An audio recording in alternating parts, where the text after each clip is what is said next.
Mari kita langsung saja.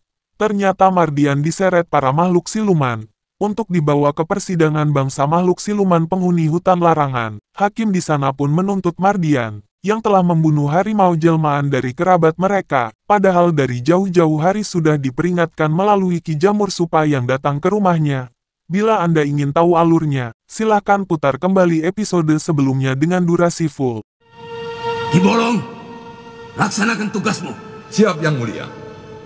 Sekarang ini, kita akan mengadili penjahat, seorang manusia bernama Mardian. Kesalahanmu sudah melampaui batas.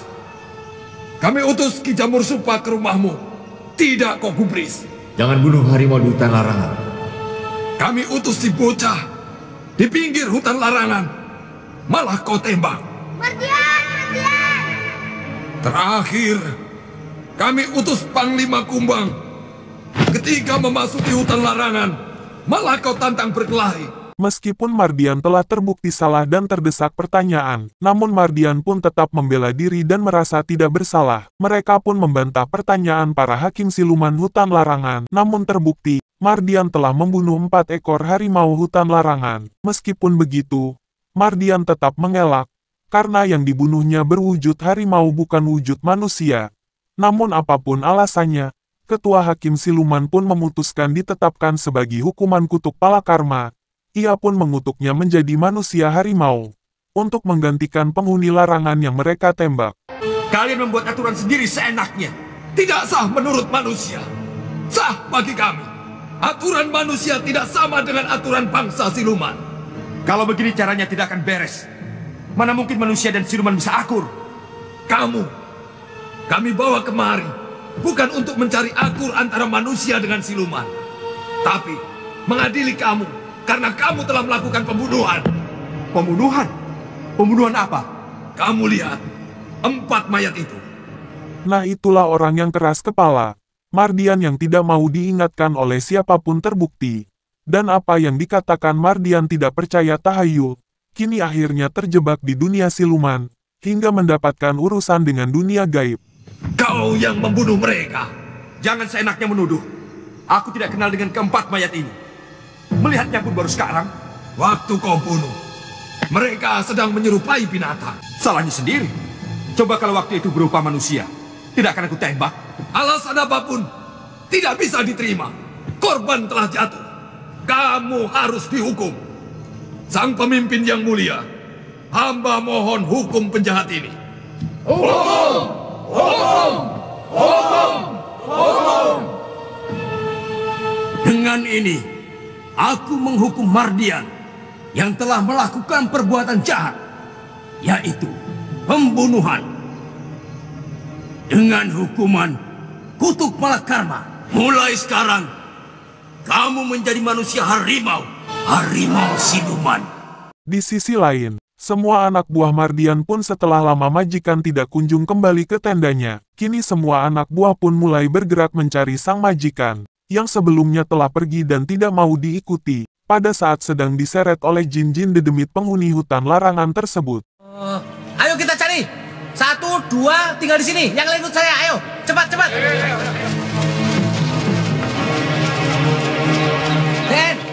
Den Mardian. Den. Ayo cari. Diam saja. Den Mardian. Den Mardian.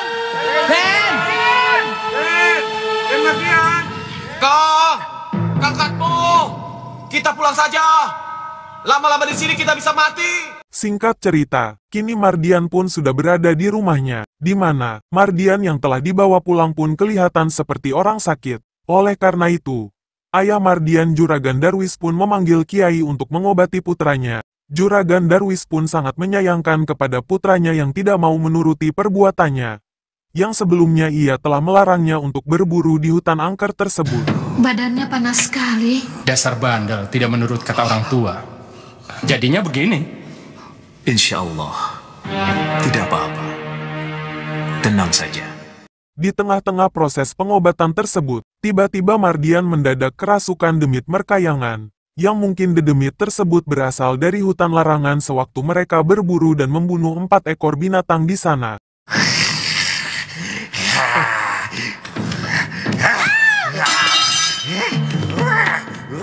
Tangkap! Tangkap!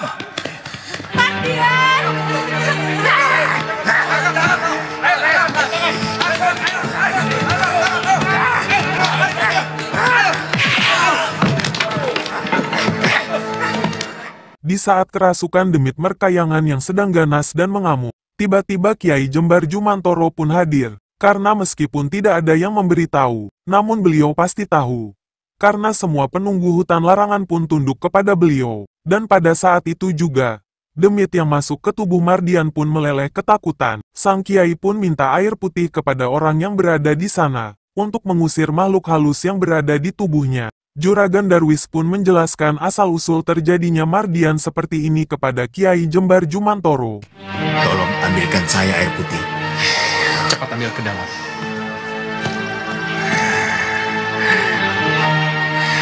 Aneh sekali. Pulang berburu. Pingsan. Begitu sadar. Jadi kesurupan seperti ini. Sepertinya kesurupan harimau, Kiai.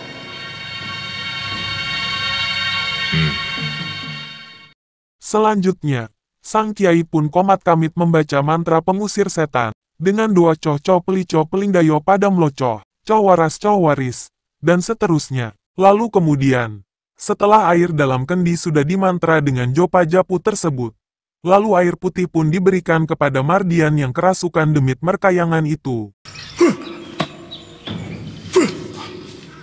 Ada apa ini? Kenapa ramai-ramai begini? Kenapa ini? Mardian. Meskipun demit sudah pergi dari tubuh Mardian, namun ia kelihatan masih takut kepada Kiai Ageng Jembar Jumantoro, pemilik padepokan Cemoro Kuning tempat cambuk sakti Amal Rasuli didapatkan. Selanjutnya, kedua orang tua Mardian dan Kiai panggilannya pun masih sibuk mengurusi Mardian yang telah terbaring lemah di atas tempat tidur.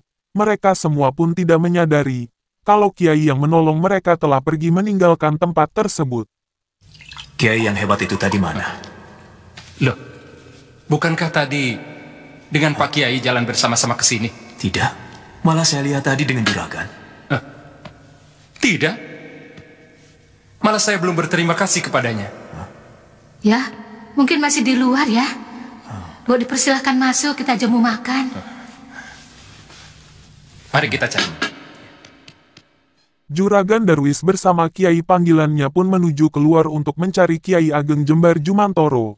Namun Kiai Jembar Jumantoro bukan orang Samanea. Istilah kata lain bukan orang sembarangan. Oleh karena itu, dengan secepat kilat meninggalkan tempat tersebut. Tidak ada Pak Kiai. Iya, kemana ya? Apa Pak Kiai kenal dia? Tidak. Melihatnya pun baru sekarang. Untuk selanjutnya, sampai di sini dulu alur cerita untuk episode kali ini. Mari kita nantikan di episode yang akan datang. Terima kasih.